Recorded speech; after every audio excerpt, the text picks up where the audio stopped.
Inauguration కార్యక్రమంతో పాటు ఈరోజు కాంగ్రెస్ పార్టీలో ముఖ్యమంత్రి రేవంత్ రెడ్డి గారి అభివృద్ధి పనులు, అలాగే మన ఎమ్మెల్యే గారి అభివృద్ధి, ముఖ్యంగా మన దర్పల్లి మండలానికి గ్రామానికి ఎమ్మెల్యే గారు చేస్తున్న అభివృద్ధిని చూసి మరి బీజేవైఎం నాయకులు హెచ్ఆర్ శ్రీకాంత్, వినయ్ గౌడ్,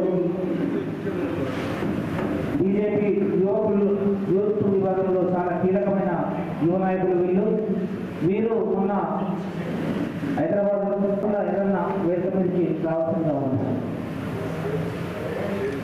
వీరు మొన్న హైదరాబాద్లో ఎమ్మెల్యే గారి సమక్షంలో కాంగ్రెస్ పార్టీలో జాయిన్ అవ్వడం జరిగింది. అలాగే వారి మిత్రులు అంటే ఈరోజు వారి ఆధ్వర్యంలో సమక్షంలో కాంగ్రెస్ పార్టీలో జాయిన్ కావడానికి ఈరోజు ఈ ప్రోగ్రాం ఏర్పాటు చేశాం.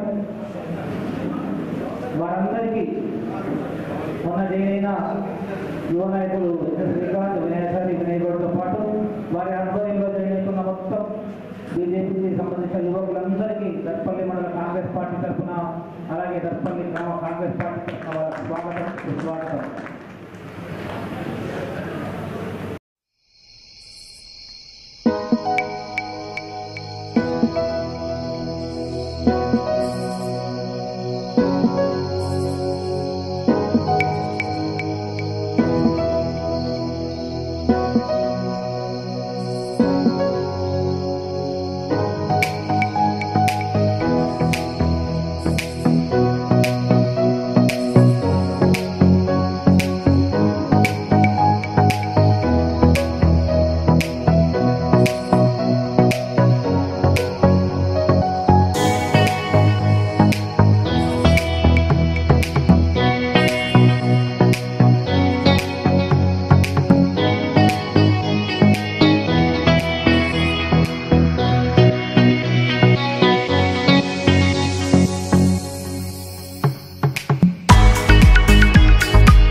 మనకు ఈ ఏడాదిన్నర సమయంలో వారు చేతుల్లో మనకు చూపించారు. కాన్స్టిట్యూషన్కు 3,500 ఇండ్లు మంజూరైతే దాంట్లో 570 ఇండ్లను ఇందిరమ్మ ఇళ్లను మన దర్పల్లి మండలానికి ఎమ్మెల్యే గారు శాంక్షన్ చేశారు. వారికి ప్రత్యేక ధన్యవాదాలు.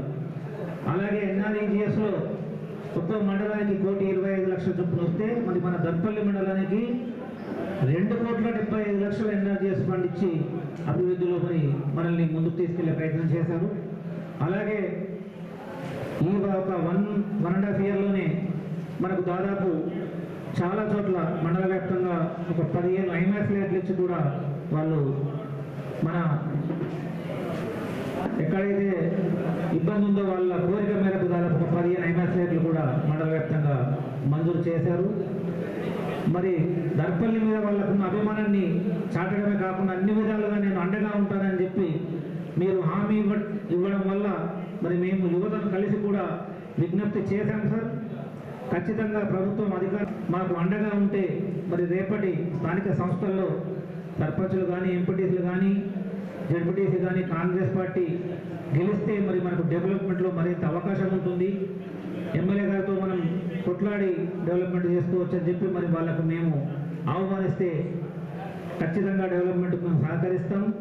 కాంగ్రెస్ పార్టీ చేపడుతున్న అభివృద్ధి పనులు మేము అండగా ఉంటాం, డెవలప్మెంట్లో మేము కూడా పాలు పంచుకుంటామని చెప్పి వాళ్ళు ఈ సందర్భంగా మీ ఆధ్వర్యంలో జాయిన్ అవ్వడం జరిగింది సార్. ఖచ్చితంగా మీరు దీన్ని దృష్టిలో పెట్టుకొని దర్పల్లి మండలాన్ని వీలైనంత ఎక్కువ అభివృద్ధికి సహకరించాలని చెప్పి తెలియజేస్తూ సమావేశాన్ని ఉద్దేశించి మాట్లాడవలసిందిగా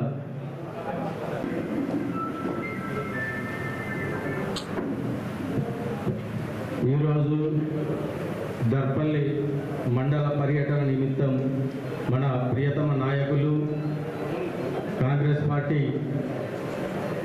ముఖ్యమైనటువంటి నాయకులు కార్యకర్తలు మరి మన రూరల్ శాసనసభ్యులు డాక్టర్ భూపతి రెడ్డి గారు దర్పల్లి గ్రామానికి విచ్చేయడం మరి అందులో మన పార్టీలో బీజేపీ నుండి బీఆర్ఎస్ నుండి మరి చేరడం చాలా సంతోషకరం. అదేవిధంగా మరి ఇప్పుడు చేరినటువంటి మిత్రులందరికీ యువకులకు పెద్దలకు అందరికీ పేరు పేరున స్వాగతం తెలియజేసుకుంటున్నాం దర్పల్లి మండల కాంగ్రెస్ పార్టీ తరఫున. అదేవిధంగా ఇంత చొరవతో ఇంతమంది యువకులు ఆకర్షితులు కావడం కూడా మా డాక్టర్ గారు భూపతి రెడ్డి గారు చూపినటువంటి అభివృద్ధి పథకంలో అదేవిధంగా మా రేవంత్ రెడ్డి గారు చూపినటువంటి అభివృద్ధి కార్యక్రమాలే ఈరోజు యువకులందరినీ మన కాంగ్రెస్ వైపు మరి ఆకర్షించినాయని చెప్పేసి ఈ సందర్భంగా తెలియజేసుకుంటున్నాము. అదేవిధంగా డాక్టర్ భూపతి రెడ్డి గారు ఇప్పటి వరకు మా అధ్యక్షుల వారు చెప్పినట్టు ప్రతి దాంట్లో కూడా దర్పల్లి మండలానికి మరి నిధులు ఎక్కువగా కేటాయించి అన్ని ఊర్లకు ప్రతి తాండాకు కానీ ఊరుకు కానీ నిధులను కేటాయించి మనందరినీ మరి అభివృద్ధిలో ముందుకు తీసుకుపోవడానికి డాక్టర్ గారు దర్పల్లి గ్రామంలో ముఖ్యంగా ఇక్కడ ఉన్నటువంటి స్థానిక ప్రజలు కూడా మరి ముఖ్యమైనటువంటి కొన్ని పనులు కూడా కావాలని చెప్పేసి చాలా మొదటి నుంచి అడుగుతున్నారు. వాటిని కూడా ఏదైతే మనకు సబ్ స్టేషన్ నుంచి పోలీస్ స్టేషన్ ముందు నుంచి కొద్దిగా రోడ్డు మనకి ఏదైతే ఇంతకుముందు గత ప్రభుత్వంలో మంజూరైనటువంటి ఆ రోడ్డు వల్ల చాలా సమస్యలు వస్తున్నాయి. అవన్నిటిని మరి మన ఎమ్మెల్యే గారికి కూడా చెప్పడం జరిగింది. సార్ కూడా ఆర్ఎన్పి వాళ్ళకి ఇంతకుముందే చెప్పడం జరిగింది. దాన్ని కూడా ఈ త్వరలోనే ఈ వర్షం పడడం వల్ల జర తొందర అయితలేదు.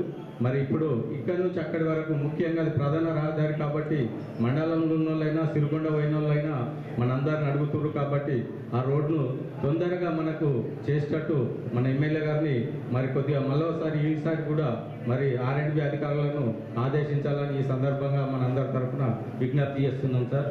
అదేవిధంగా మనకు దర్పల్లి హెడ్ క్వార్టర్లో ఏ పని ఉన్నా కూడా మరి మన ప్రియతమ నాయకులు భూపతి రెడ్డి గారు ఏ పని కోసం పోయినా కూడా మన గ్రామ అభివృద్ధి కమిటీ నుంచి కూడా చాలాసార్లు సార్ దగ్గరికి వెళ్తే మనకి ఏమేం కావాలనో ఇప్పుడు ముఖ్యంగా మనకు కోట్లాది రూపాయల విలువైనటువంటి మనకు హాస్పిటల్ కొత్త భవన నిర్మాణం కానీ మనకు బైపాస్ రోడ్డు కానీ మన దగ్గర నుంచి మరి తాండాల మీదుగా దుబ్బాక వరకు ప్రధానమైన డబల్ రోడ్డు కానీ ప్రతిదాన్ని కూడా కనీసం కోట్ల రూపాయలు కేటాయించి మన అభివృద్ధిని ఆయన మనను ఆకాంక్షించడం మనందరికీ సంతోషకరమైన విషయం.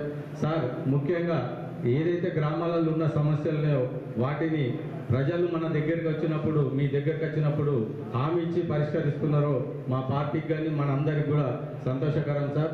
ముఖ్యంగా యువకులు ఈరోజు కాంగ్రెస్ పార్టీని నమ్ముకొని ఏదైతే జాయిన్ అయినరో వాళ్ళందరూ మరి కాంగ్రెస్ వారు పాతవారు కొత్తవారు అని కాకుండా అందరం కలిసి కూడా కాంగ్రెస్ పార్టీని రానున్న ఎన్నికల్లో, స్థానిక సంస్థల ఎన్నికల్లో విజయం సాధించే దిశగా మనందరం పనిచేసి మరి ఈరోజు మన మీద ఎమ్మెల్యే గారు ఎంత నమ్మకం పెట్టుకున్నారో మన కార్యకర్తల మీద, మన నాయకుల మీద, మరి రానున్న స్థానిక సంస్థల ఎన్నికలలో మన సత్తాను చాటాలంటే మనం ఈ విధంగా కాదు, గ్రామాన క్షేత్రస్థాయిలో ప్రతి తాండాకు ప్రతి వీధికి వెళ్ళి మరి రేవంత్ రెడ్డి గారి ప్రభుత్వం చేపడుతున్నటువంటి మన పథకాలను ఇంటింటా చెప్పి, ముఖ్యంగా మహిళలకైతే మహిళలందరినీ కోటీశ్వరులు చేసేంత వరకు మరి దీక్ష పూనినట్టు మన కాంగ్రెస్ పార్టీ మరి ముఖ్యంగా మనకు కూడా జిల్లా ఇన్ఛార్జిగా ఉన్నటువంటి మహిళా మంత్రి గారు సీతక్క గారి ఆధ్వర్యంలో మరి మన ఎమ్మెల్యే గారు కూడా ఉన్నారు కాబట్టి ప్రతి దాన్ని కూడా గ్రామాన ప్రచారం చేసి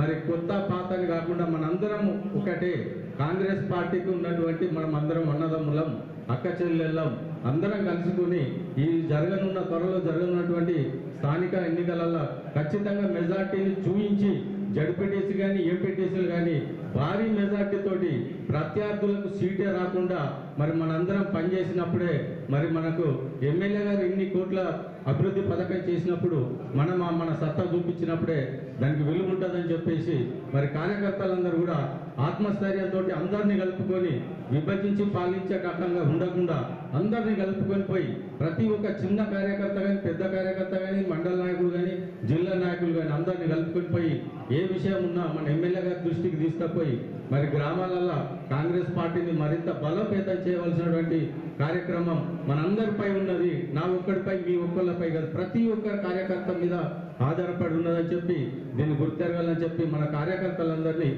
పేరున అందరినీ కోరుకుంటూ ఈ అవకాశం ఇచ్చినటువంటి మన కాంగ్రెస్ పార్టీ మండల నాయకత్వానికి కృతజ్ఞతలు తెలియజేస్తాం. దర్పల్లి గ్రామంలో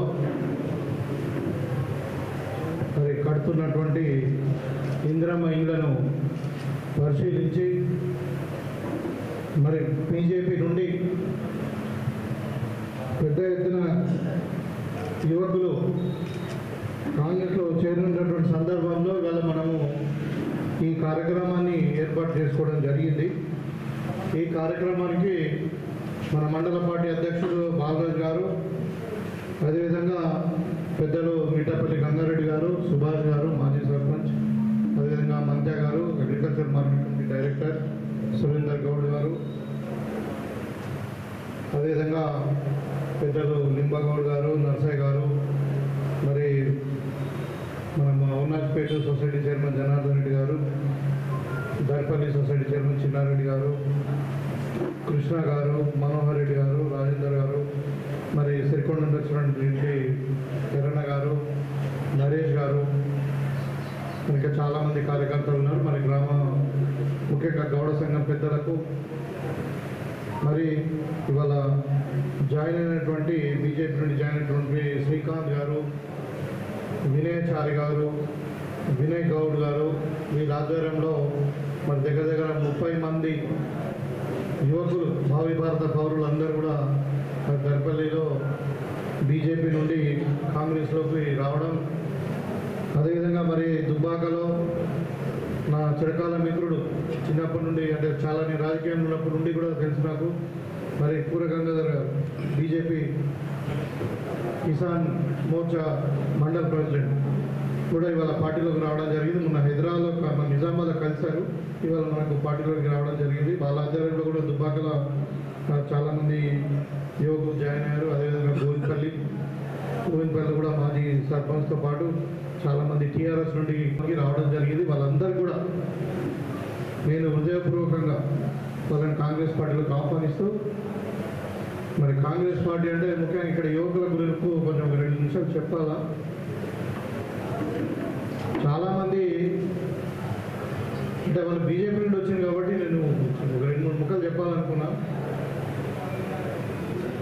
బీజేపీ వాళ్ళు కాంగ్రెస్ పార్టీ అంటే ఇప్పుడున్న ఒక ఆర్ఎస్ఎస్ గ్రూప్ కానీ వీళ్ళందరూ ఏంటంటే కాంగ్రెస్ పార్టీ అంటే తుర్కుల పార్టీ, ముస్లిమ్స్ పార్టీ అనే ముద్ర వేయడానికి ప్రయత్నం చేస్తాము. కాంగ్రెస్ పార్టీ అనేది ఒక 130 ఏళ్ళ చరిత్ర ఉన్నది. మన భారతదేశానికి స్వాతంత్రం రావడానికి దగ్గర దగ్గర 90 సంవత్సరాలు పోరాటం చేసినటువంటి పార్టీ. ఎందరో మహానుభావులు లైక్ ఇప్పుడు మన మహాత్మా గాంధీ, జాతిపిత మహాత్మా గాంధీ గారు అధ్యక్షత వహించినటువంటి పార్టీ.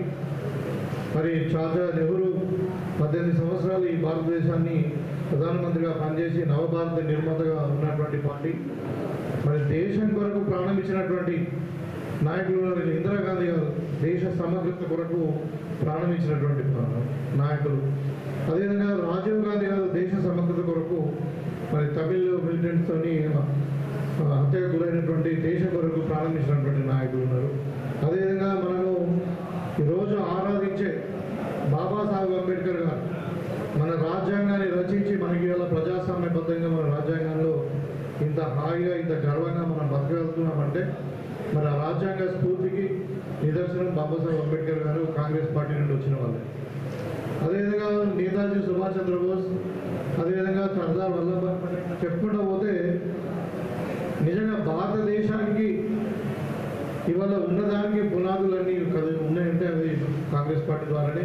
చివరికి మన తెలంగాణ రాష్ట్రం ఇచ్చింది కూడా కాంగ్రెస్ పార్టీ. సరే ఉన్న రాజ్యాధికారంలోకి వచ్చిన వాళ్ళు ఏదో మాట్లాడచ్చు. కాబట్టి కాంగ్రెస్ పార్టీ అనేది ఒక దేశం కొరకు, ఒక స్వాతంత్ర పోరాటాల కొరకు పుట్టినటువంటి పార్టీ. ఇవాళ దేశంలో నిర్మాణం జరిగింది.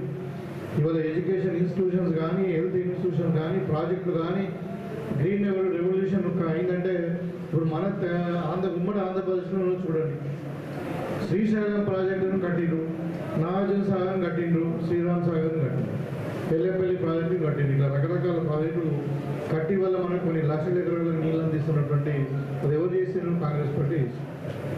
ఇవాళ మన జిల్లాని తీసుకుందాం, మన చిన్న ప్రాంతాన్ని తీసుకుంటే ఇవాళ జెడ్పీహెచ్ఎస్ స్కూల్ కానుండి, మరి మోడల్ స్కూల్ కానుండి, సోషల్ వెల్ఫేర్ స్కూల్ కానుండి, మరి ఇలా తెలంగాణ యూనివర్సిటీ తీసుకున్నా, మెడికల్ కాలేజ్ తీసుకున్నా, మరి ఇవాళ IIIT బాసరలో తీసుకున్నా, మొత్తం కూడా కాంగ్రెస్ పార్టీ ద్వారానే జరిగినటువంటి సందర్భం. మీరు ఇక్కడ కొత్తగా 10-11 సంవత్సరాల నుండి ఏం వచ్చింది ఏం లేదు. కాబట్టి కాంగ్రెస్ పార్టీని చులకన చేసి మాట్లాడడం అనేది కొంచెం ఇబ్బందికరంగా ఉంది. అయితే మనము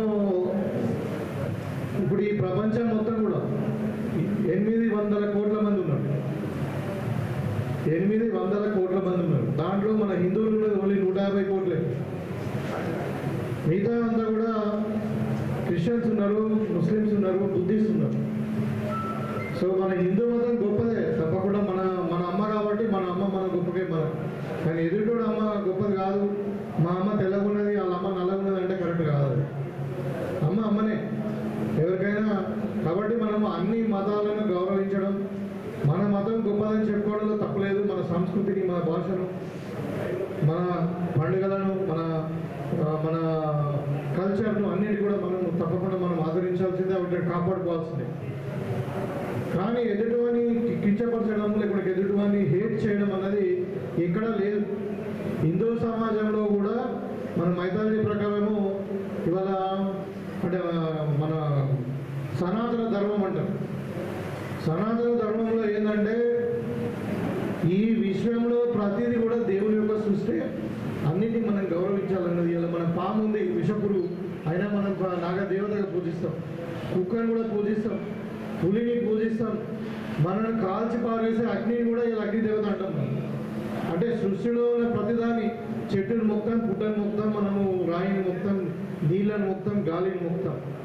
అట్లా మా సాటి మానవుని గౌరవించడంలో ఏమాత్రం తప్పు లేదు. వాళ్ళు కూడా దేవుడి సృష్టి, వాళ్ళు కూడా మనలాగానే మా దేవుడు ఇచ్చినటువంటి గాలిని తింటున్నారు, మన దేవుడు ఇచ్చినటువంటి నీళ్ళు తాగుతున్నారు, దేవుడు ఇచ్చినటువంటి తాగుతున్నారు. కాబట్టి మనం వేరే వాళ్ళని కించపరచద్దు అన్నదే నేను చెప్పదలుచుకున్నాను. అందుకే హిందూ సమాజంలో మైథలాజికల్ ఏమన్నారంటే వసుదేవ కుటుంబకం అన్నారు. అంటే ఈ విశ్వమంతా కూడా దేవుని యొక్క సృష్టి, దీన్ని అన్నిటిని కూడా మనం సమానంగా గౌరవించాలా అని దాని యొక్క అర్థం. ప్రతి మానవుని మనము గౌరవించాలా, వాడు కూడా మనకు దేవుని మీద ఎంత ఉందో మనకు కూడా అంతే ఉండాలి. సో ఇలాంటి గొప్ప గొప్ప ఆలోచనలు హిందూ మతంలో ఉన్నాయి. అది ఎవరో కొంతమంది దాన్ని మిస్లీడ్ చేసి వేరే మతాలను కించపరిచి వేరే మతాలను హేటెడ్నెస్ చేయడం అనేది వాళ్ళను ఇచ్చేయాలనే రము కరెక్ట్ కాదు. సో మనం పెద్ద మనసుతో ఒక మానవ దృక్పథంతో ఫస్ట్ మన మానవులు తర్వాత మనం భారతీయులం, తర్వాత మనం తెలంగాణ వాళ్ళం, తర్వాత మనం లోకల్గా దర్పల్లి వాళ్ళం. ఇట్లా అంటే ఈ రకంగా ప్రాంతీయవాదం ఉంటుంది. మనందరం కూడా తెలంగాణను తెచ్చుకున్నాం. ఇలా తెలంగాణ 10 సంవత్సరాలలో ఎంత విధ్వంసానికి గురైంది. ఇవాళ ధనిక రాష్ట్రం అప్పుల పాలైపోయింది. కేసీఆర్ కుటుంబానికి తెలంగాణ రాష్ట్రం అప్పచెప్తే 8 లక్షల కోట్ల రూపాయలు అప్పు చేసిపోయి మనిషి మీద 2 లక్షల కోట్లు అప్పు చేసి, మనిషికి 2 లక్షల రూపాయలు అప్పు చేసిపోయింది. ఇక ఎక్కడ చూసినా అప్పే. ఇక అవినీతి అయితే అందం లేదు. అది ఇప్పుడు కాళేశ్వరంలో అవినీతి అడ్డగా దొరికిపోయిన మామ అల్లుడు ఇద్దరు కూడా మరి ఇరిగేషన్ మినిస్టర్గా ఉండి, ఫైనాన్స్ మినిస్టర్గా ఉండి, మరి ఆయన ఈటల రాజేందర్ కూడా ఆయన బుద్ధిమంతుడు అనుకున్నారు కానీ ఆయన కూడా మరి వాళ్ళతో చేతులు కలిపేసి కాళేశ్వరం మంచి కట్టారు అంటారు. మరి ఆయన మీకు ఏమైనా వస్తాడేమో అనుకున్నారు. మరి వీళ్ళందరూ కూడా ఇలా అడ్డంగా దొరికిపోయారు. కాళేశ్వరము ఎవడైనా చూడండి, ఇప్పుడు ఇది బంగా కట్టినాం, ఇది ఇప్పుడు గౌరవ సంఘం కట్టినాం, ఇది ఒక 50 ఏళ్ళ దాకా చెక్కు చదివినది. ఎవరు కట్టారు? మేస్త్రి కట్టారు, పెద్ద ఇంజనీర్లు కట్టలేదు. కానీ ఇలా కేసీఆర్ కట్టినటువంటి ప్రాజెక్టు 3 ఏళ్ళకి ముగిపోయింది అంటే దాంట్లో ఎంత అవినీతి జరిగిందో ఇక మీరు ఆలోచించండి. వాళ్ళ పనిచేసే ఇంజనీర్లు మన ఏసీబీ దొరికారు. హరిరామ్ అని ఏఎన్సీ ఉండే, తర్వాత శ్రీధర్ అని నూనె శ్రీధర్ అని ఒక ఎగ్జిక్యూటివ్ ఇంజనీర్ చిన్న ఆఫీసర్, ఆయన దగ్గర 300 కోట్ల ఆస్తి దొరికింది. ఒక ఇంజనీర్ 100 కోట్లు తిన్నారంటే ఇక కేసీఆర్ కుటుంబము మరి దాంట్లో ఎంత తిన్నారో మీరు ఆలోచించండి. అంటే అది ఒకటే కాదు, ఇక గొర్రెల స్కామే, చేపల స్కామే, ఫార్ములా వన్ల స్కామే, ఇక భూములది నయింది స్కామే. అట్లా ఒక రకంగా అది మన ఒక భక్త ప్రహ్లాద సినిమాలు ఉంటాయి. భక్త ప్రహ్లాదుడు హిరణ్యకశిపుడు అడుగుతా అన్నట్టు, ఎక్కడ ఉన్నాడా మీ హరి చూపి అని అంటే ఆయన ఒక పాట పాడుతున్నాడు, ఇందుకు వెళ్ళడు అందు లేడని సందేహం వాళ్ళది ఎన్నెందు కలిగినా అంతకు వెళ్ళడని. అంటే ఈ టీఆర్ఎస్ వాళ్ళు చేసినటువంటి అవినీతి ఎందులో ఉన్నది, ఎంత కాదు అన్నిట్లో ఉన్నది. ఇక మొత్తం ఇలా తెలంగాణ మొత్తం సర్వనాశనం చేసిపోయి ఇవాళ ప్రజలందరూ కూడా తేరుకొని మరి కాంగ్రెస్కి ఆదరించి కాంగ్రెస్ పార్టీకి అధికారం ఇస్తే సభ్యతగా తిని, అప్పుడేమో ముఖ్యమంత్రిగా ఉన్నప్పుడేమో సెక్రటరీకి రాలే. ఒక ముఖ్యమంత్రి 4 ఏళ్ళు సెక్రటరీ రాని ముఖ్యమంత్రి ఉన్న చరిత్రలో అంటే కేసీఆర్. ఇవాళ అపోజిషన్ లీడర్ ఉన్నాడు, ఇలా ఫామ్లో ఉంటున్నాడు, అసెంబ్లీకి వస్తాడు, 5 లక్షల రూపాయలు జీతం తీసుకుంటున్నాడు, ఫామ్లో అంటున్నాడు. ఇక వాళ్ళు కూర్చొని కుట్రలు అంతా ఉన్నారు, కాంగ్రెస్ పార్టీ ఇట్లా, కాంగ్రెస్ పార్టీ అట్లా, కాంగ్రెస్ పార్టీ వాగ్దానాలను అమలు పరచలేదు. అయ్యా మీరు 10 ఏళ్ళు ఏం చేసారు? ఓపిక లేదా? ఇలా రైతులు ఇలా ప్రజలు కాంగ్రెస్ పార్టీకి అధికారం ఇచ్చారు. ఎన్ని రోజులకు ఇచ్చారు? 5 ఏళ్ళకి ఇచ్చారు. 5 ఏళ్ళకి ఇచ్చినా కదా ఎన్నికలు ఒక ఓటు ఎన్నిసార్లు వస్తుంది? 5 ఏళ్ళకి ఒకసారి వస్తుంది. ఈ అసెంబ్లీనే 5 ఏళ్ళకి ఎన్నుకోబడ్డది. మరి మేము చెప్పినా ఖచ్చితంగా 5 ఏళ్ళ లోపల చేస్తాం. ఇలా తెలంగాణ రాగానే చేయాలని లేదు. అయినా కానీ ఎన్ని అప్పులు ఉన్నా, ఎంత కష్టం వచ్చినా, ఎంత దోపిడీ గురైనా, తెలంగాణ ఇలా అప్పుల పాలైనా కానీ మరి ప్రజలకు ఇచ్చిన మాట మీద మనం ఉండాలని చెప్పి మరి ఒకటి చేసుకుంటూ వస్తున్నాం. ఇవాళ మీకు తెలుసు రైతులకు చాలామందికి, అందరికని చెప్పలేం కానీ ఒక 25 లక్షల మంది రైతులకు ఇవాళ మనకు రుణమాఫీ అయింది. అందరికి కూడా బోనస్ వచ్చింది 500 రూపాయలు సన్నవడ్లకు. అందరికి కూడా రైతు భరోసా వచ్చింది. 9 రోజుల్లో 9,000 కోట్లు వేసినాము. ఇలా రైతులకు 24 గంటలు కరెంట్ ఇస్తున్నాం, నాణ్యమైన విత్తనాలు ఇస్తున్నాం, నాణ్యమైన ఎరువులు ఇస్తున్నాం. ఇలా మార్కెట్ గ్యారంటీ ఇచ్చి ఒక కిలో కూడా ఖర్చు లేకుండా 100% బడ్లు కొంటున్నాం. ఆ కొన్న వాటిలో కూడా మళ్ళా వారం రోజుల్లోనే మనము బ్యాంకులలో పైసలు ఇస్తున్నాం.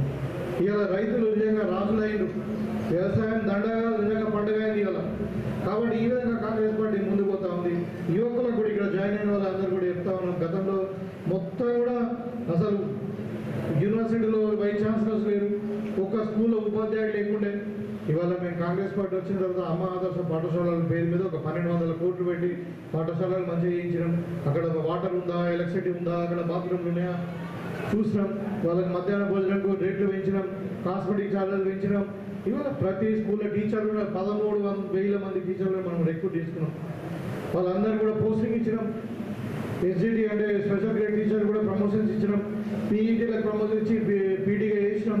ఇవాళ ప్రతి స్కూల్ కూడా ఒక పీడీ ఉన్నాడు పిల్లలు ఆడుకోవడానికి. ఈ విధంగా ఇలా వాళ్ళకి యోగా చెప్తున్నాము, మరి మెడిటేషన్ చెప్తాము, స్పోర్ట్స్ క్లాసులు అవుతున్నాయి. స్కూళ్ళలో కూడా అన్ని రంగాలలో టీచర్లు వచ్చింది. ఇలా మనకు ప్రభుత్వ స్కూళ్ళలో స్ట్రెంత్ పెరుగుతూ ఉంది. ఇవాళ మన పిల్లలు ఇంకా బాగా చదువుకోవాలా, ప్రైవేట్ స్కూల్ కంటే ఎక్కువ బాగుండాలని చెప్పి ఇంటిగ్రేటెడ్ మోడల్ స్కూల్ పేరు మీద ఇలా కాన్స్టిట్యున్సీకి ఒక మోడల్ స్కూల్ శాంక్షన్ అయింది. ఇప్పుడు టెండర్ కూడా పడ్డది. మనకు ఒక 200 కోట్లతో ఒక పెద్ద స్కూల్ కూడా మన నియోజకవర్గానికి రాబోతుంది. ఇంకా ఇంకొక స్కూల్ కూడా రాబోతుంది.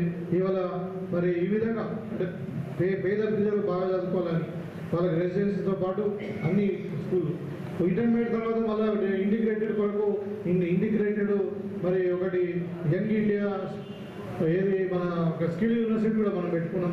స్పోర్ట్స్ యూనివర్సిటీ పెట్టుకున్న యువకులు తప్పుదారి పట్టకుండా స్పోర్ట్స్ సైడ్ ఉండాలి, వాళ్ళు కూడా ఇంటర్నేషనల్ లెవెల్లో రాణించాలని. స్కిల్ యూనివర్సిటీ ఎందుకంటే వాళ్ళు చదువుకుంటున్న పాపం ఇంజనీరింగ్ డిగ్రీ ఉంది కానీ ఉద్యోగం వస్తలేదు.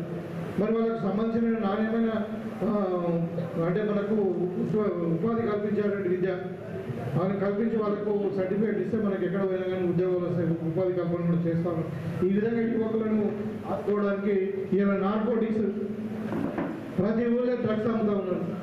ప్రతి పిల్లలందరూ కూడా ఆగమైపోయి మరి మొత్తము ఈ డ్రగ్స్ వైపు మళ్ళడము లేకుంటే ఈ యూట్యూబ్ల వైపు మళ్ళడం జరుగుతుంది. వాళ్ళని మళ్ళించడానికి మనం ఇలా వాళ్ళకు స్పోర్ట్స్ కూడా పెట్టి ఒక రోజు స్పోర్ట్స్ సైడ్ మళ్ళించి ఆరోగ్యంగా ఉండాలి, వాళ్ళు పౌష్టికంగా ఉండాలి, బాగా చదువుకోవాలని చెప్పి ఈ విధంగా కార్యక్రమాలు తీసుకుంటున్నాం. మహిళలను ఆదుకుంటున్నాం.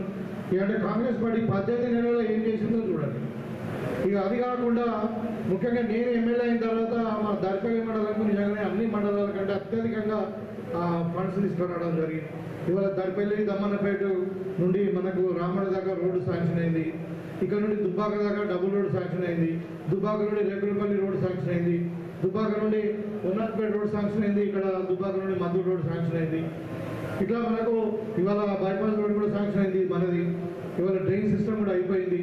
ఇవాళ మనకు 100 బెడ్ల హాస్పిటల్ ఇక్కడ స్టార్ట్ అయింది, కన్స్ట్రక్షన్లో ఉన్నది. ఇట్లా రకరకాల అభివృద్ధి ఇవాళ మనం ఎన్ని సీసీ రోడ్ చేసాము. ఎస్సీ కాలనీలో అక్కడిక్కడ దగ్గర ఒక 2 కోట్ల రూపాయల సీసీ రోడ్స్ మన గ్రామంలో జరిగిన ఈ డ్రైన్స్ సీసీ రోడ్స్. ఇవాళ ఇందులో ఇల్లు ఇచ్చినాం. 150 అడిగింది, ఇవాళ 70 ఇల్లు మరి కడతా ఉన్నారు దగ్గర. ఇంకా మిగతా కూడా ఇస్తాం. ఈ డబుల్ బెడ్రూమ్ ఇల్లు కూడా రాబోయే 2వ విడతలో ఎవరికైతే జాగా లేదో, జాగా లేకుండా ఇల్లు లేని వాళ్ళు ఉన్నారు పాపం, వాళ్ళు జాగా కూడా లేదు కట్టుకోవడానికి. వాళ్ళందరూ కూడా డబుల్ బెడ్రూమ్ ఇల్లు కూడా త్వరలో ఒక 2-3 నెలల్లోనే, వెంటనే కాదు కానీ ఒక 2 నెలల్లో వాళ్ళు కూడా అలాట్ చేసి అక్కడ కావాల్సిన ఇన్ఫ్రాస్ట్రక్చర్ ఎలక్ట్రిసిటీ కానీ మరి డ్రైనేజ్ కానీ లేకుంటే వాటర్ కానీ అన్నీ కూడా తప్పకుండా ఇస్తాం. సో ఈ విధంగా అన్ని రంగాలలో దర్పల్లి గ్రామం, దర్పల్లి మండలం అన్ని విధాల్లో ముందు అంటే అభివృద్ధిలో ముందుకు పోతా ఉంది. అయితే మాకు నిజంగా దర్పల్లి మండలం ఏర్పాటులో కొంచెం ఇబ్బంది ఉండే. నేను నిలబడ్డప్పుడు నాకు 3000 మెజారిటీ వచ్చింది ఈ మండలంలో మొత్తం. చుట్టుపక్కల ఉన్నాయపేట కానీ, రాముడు కానీ, మైలారం కానీ, దుబ్బాక కానీ అంతా కూడా మాకు మెజారిటీ వచ్చింది. ఇక్కడ దర్పల్లి గ్రామంలోనే 300 మైనస్. ఇక్కడ రేవంత్ రెడ్డి గారి ప్రోగ్రామ్ కూడా పెట్టినాం, అంత కొద్దిగా ప్రోగ్రామ్ పెట్టాం, అయినా కానీ కొద్దిగా మైనస్ ఉంది. మరి ఈ గ్రామాలకి అయినా కానీ మేము అదేం పట్టించుకోకుండా ఎప్పటికైనా మన వాళ్ళు అవుతారు, మరి మా వాళ్ళు మంది బీజేపీ టీఆర్ఎస్ అనుకోకుండా ఇవాళ మేము ఏది చేసినా ఇవాళ 200 రూపాయల ఇప్పుడు యూనిట్ల కరెంటు ఫ్రీ ఇస్తున్నాం అందరికీ. అన్న పార్టీ అడుగుతున్నామా? ఇవాళ ఇందిరా మిల్లల పార్టీ అడిగినామా? ఇవాళ నా దగ్గరకు వచ్చిన ప్రతి 6 ఏదో హెల్త్కి సంబంధించిన సీఎం రిలీఫ్ ఫండ్ కానీ లేకుంటే కళ్యాణ లక్ష్మి కానీ మీరు ఏ పార్టీ వాళ్ళు ఎవరైనా అడగట్లేదు. వాళ్ళు అర్హులు అయితే ఇచ్చేస్తాం. ఎందుకంటే ప్రభుత్వ సొమ్ము ప్రతి పేదవానికి ప్రతి అర్హునికి చెందాల్సిందే. దాంట్లో పార్టీలతో మాకు కొట్లాట లేదు. కానీ మీరు గమనించుకోవాలి, మాకు పార్టీ కానీ ప్రభుత్వం కానీ ఇంత చేస్తూ ఉన్నది, మరి ఎందుకు మనం ఆదరించకూడదని మీరు ఆలోచించాలి. అందుకే ఇలా దర్పల్లి మీద మేము వీక్ష పట్టలే. ఇంకా దర్పల్లికి ఎక్కువ ఫండ్ తీసుకొచ్చినాం. ఇలా ఎక్కువ తీసుకొని గతంలో ఎప్పుడు జరగాలి మీరు చూస్తుంటారు మార్పు. గత 10 ఏళ్లలో దర్పల్లిలో ఏం జరిగిందో మరి ఈ 18 నెలలలో ఏం జరిగిందో మీరు ఒకసారి గమనించండి. ఇంకా రాబోయే 3.5 ఏళ్ళు ఇంకా చాలా చేసేది ఉంది. ఇలా మీరు అందరితో కలిసి ఇంకా నాకు తెలిసి ఎందుకంటే ఇంకొక 15 ఏళ్ళు కాంగ్రెస్ పార్టీ అధికారంలో ఉంటుంది.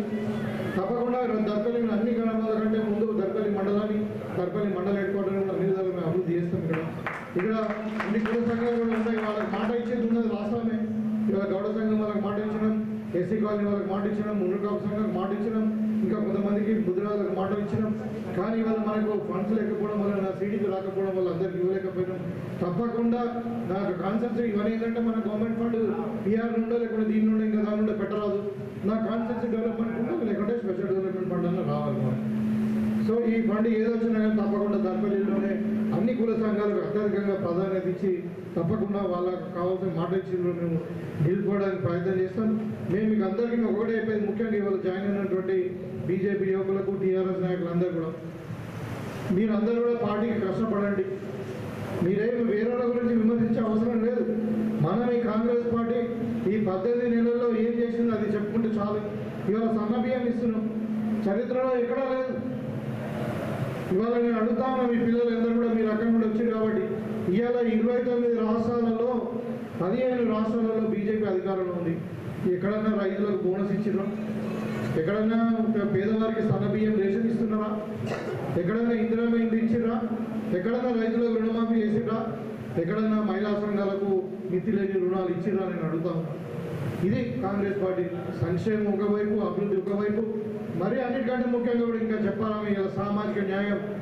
ఇవాళ 4 దళితులకు మంత్రి పదవి ఇచ్చినాము, ఇంకొక దళిత బిడ్డకు మరి ఇలా స్పీకర్ పదవి ఇచ్చినాం. ఇవాళ బీసీలకు 42% రిజర్వేషన్ ఇస్తున్నాం. ఇవాళ మనం బాధాప్త అసెంబ్లీలో బిల్లు పెట్టి ఇవాళ మరొక ఆర్డినెన్స్ కూడా తీసుకురావడం జరిగింది. కాబట్టి ఇది కాంగ్రెస్ పార్టీ ఎస్సీ కేటగిరైజేషన్ చేసాం. ఇవన్నీ ఏ రాష్ట్రాల్లో జరగట్లేదు, 29 రాష్ట్రాల్లో ఎక్కడ కూడా జరగట్లేదు. ఇవాళ తెలంగాణ అనేది రేవంత్ రెడ్డి గారి నాయకత్వంలో ఒక రోల్ మోడల్గా అవుతుంది. గతంలో అనేవారు, ఒక 15 ఏళ్ళ కింద గుజరాత్ మోడల్ అనేవాళ్ళు. ఇవాళ యావత్ తెలంగాణ కాదు, మొత్తం భారతదేశం అంతా కూడా తెలంగాణ మోడల్ను అడాప్ట్ చేసుకుంటా ఉన్నారు. మన ఒత్తిడి మేరకే ఇవాళ భారతదేశం అంతా కూడా కులగణన జరుగుతూ ఉంది. బీజేపీ పార్టీ కూడా ఒప్పుకొని ఇవాళ భారతదేశంలో కూడా కులగణన చేస్తూ ఉన్నారు. ఇవాళ తెలంగాణను ఒక రోల్ మోడల్ అవుతూ ఉంది. మన హైదరాబాద్ పట్టణము ఇవాళ బెంగళూరు, బాంబేను, ఢిల్లీని దాటిపోయి మనం ఇక్కడ ఇన్వెస్ట్మెంట్స్ వస్తూ ఉన్నాయి. మన ఇలా ప్రపంచ స్థాయి పోటీలను ఇప్పుడు మన అంటే ఉమెన్ ఫర్ బ్యూటీ కాంపిటీషన్ అని చెప్పి మనం పెట్టుకున్నాం. ఇవాళ ఇంకా రాబోయే కాలంలో ఎన్నో ఇంటర్నేషనల్ భారత్ సమ్మిట్ పెట్టుకున్నాం. ఇవాళ హైదరాబాద్లో మోస్ట్ హ్యాపెనింగ్ సిటీ ఇవాళ మనకు మొత్తం భారతదేశంలోనే. కాబట్టి తెలంగాణ కాంగ్రెస్ పార్టీ ఆధ్వర్యంలో, మరి ముఖ్యమంత్రి రేవంత్ రెడ్డి గారి ఆధ్వర్యంలో మరి అన్ని విధాలుగా ఇలా దేశంలోనే చిన్న రాష్ట్రం ఇది. చిన్న రాష్ట్రం అంటే ఈ రాష్ట్రం ఏర్పడి 10 సంవత్సరాలే అయింది, 11 సంవత్సరాలే అయింది. అంటే వయసులో చిన్న రాష్ట్రం ఇది. ఈ 11 సంవత్సరాలలోనే మరి దేశంలో నంబర్ 1 రాష్ట్రం అయితే ఉంది. మన పర్ క్యాపిటల్ ఇన్కమ్ ఎక్కువ మనది. ఇలా మన కాన్స్టిట్యూన్సీలో కూడా నాకు చెప్పడం గర్వంగా ఉంది. మనకే హైయెస్ట్ వరి వండి మన కాన్స్టిట్యూన్సీలో 2 పంటలు వరి మన కాలంగానే మన వ్యవసాయం మన దాంట్లోనే ఎక్కువ ప్రొక్యూర్మెంట్ అయింది. ఇప్పుడు మనకే హైయెస్ట్ దగ్గర 500 కోట్ల ఫండ్లు మనకు వచ్చింది మన కాన్స్టిట్యూన్సీలో. ఈ విధంగా మన కాన్స్టిట్యూన్సీ కూడా అన్ని కూడా మన దగ్గర యూనివర్సిటీ ఉంది. ఇవాళ మన దగ్గర ఇంటిగ్రేటెడ్ స్కూల్ వస్తుంది. ఇక మన దగ్గరనే ఇవాళ ఒక నవోదయ స్కూల్ వస్తుంది. మన దగ్గరనే ఒక సైనిక్ స్కూల్ వస్తూ ఉంది ఇవాళ. కాబట్టి నిజామాబాద్ రూరల్ కాన్స్టిట్యూన్సీ అనేది ఒక ఎడ్యుకేషన్ హబ్గా మారబోతుంది, ఇండస్ట్రియల్ హబ్గా మారబోతుంది. మీ అందరికీ యువకులకు మంచి అవకాశం ఉంది. కాంగ్రెస్ పార్టీకి యువకులు ఎవరైతే చదువుకున్నారు, లేకుంటే వయసు అయిపోయింది, ఉద్యోగానికి అర్హులు కారు అనుకుంటే వాళ్ళకి ఇలా రాజీవ్ యువ వికాస్ కింద మరి 4 లక్షల వరకు సెల్ఫ్ ఎంప్లాయ్మెంట్ కింద కూడా మనం ఒక స్కీమ్ కూడా తెచ్చుకున్నాం. అది కూడా ఇప్పుడు త్వరలోనే అమలు కాబోతుంది. ఇది కాంగ్రెస్ పార్టీ విధానం. మీరందరూ యువకులు, మీరే భావి భారత పౌరులు, మీరే ముందుండి నడిపించాలి. కాబట్టి ఎందుకంటే భవిష్యత్తు మీదే. కాబట్టి మీరు ఈ కాంగ్రెస్ పార్టీ చేస్తున్నటువంటి కార్యక్రమాలను ఇంటింటికి తీసుకొని పోయి రాబోయే కాలంలో కాంగ్రెస్ పార్టీని బలాన్ని పెంచుతూ ఇంకా మరి కాంగ్రెస్ పార్టీకి మెజారిటీ ఇస్తే ఇంకా మనం ఎక్కువ శ్రద్ధగా మనము పనిచేయడానికి వీలుంటుందని చెప్పి కోరుకుంటూ మరి మీరు మరొకసారి మీ అందరినీ కూడా పార్టీలోకి ఆహ్వానిస్తూ మీకు అందరికీ కూడా శుభాభినందనలు తెలియజేసుకుంటూ సెలవు తీసుకుంటా ఉన్నాను. జై కాంగ్రెస్.